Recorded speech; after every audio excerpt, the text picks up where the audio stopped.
Bonjour à tous. Avez-vous remarqué que souvent nous utilisons le terme de mystérieux pour parler de quelque chose qui est caché et qui n'est pas disponible à notre entendement? La Bible va employer le même mot, de mystère, mais pas dans ce sens. Le mystère dans la Bible n'est pas quelque chose de caché, en tout cas pas pour tout le monde, mais c'est quelque chose qui est révélé aux enfants de Dieu. Alors cela m'amène deux réflexions. La première, c'est que ce qui est caché pour certains doit être révélé, et il l'est dans la parole.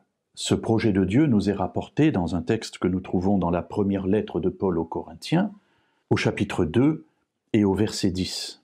À nous, Dieu a révélé son plan par l'Esprit, car l'Esprit sonde tout, même les profondeurs de Dieu.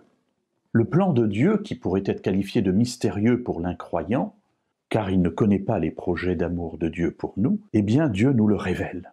Il nous le révèle par l'Esprit, ce qui signifie que l'Esprit Saint est l'intermédiaire privilégié entre Dieu et nous. Alors vous me direz, oui, mais c'est Jésus l'intermédiaire. Jésus est l'intermédiaire en ce qui concerne, oui, l'application du plan du salut, mais celui qui le rend vivant en nous, celui qui nous le rend sensible, compréhensible, eh bien c'est l'Esprit. Jésus est au ciel, il nous envoie l'Esprit vient, ouvre notre intelligence et nous révèle ce qui est caché pour l'incroyant. L'Esprit sonde tout, dit Paul, même les profondeurs de Dieu. Et cela me fait dire que nous avons beaucoup de chance. Dieu, au lieu de nous parler du haut du ciel et de nous envoyer simplement quelques recommandations, désire habiter en chacun de nous afin de conduire notre vie sur le chemin qui est celui du salut.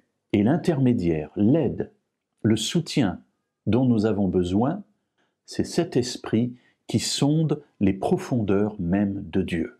Ainsi, la pensée de Dieu peut devenir notre pensée, parce que ce que Dieu désire, il le met dans notre cœur par son esprit.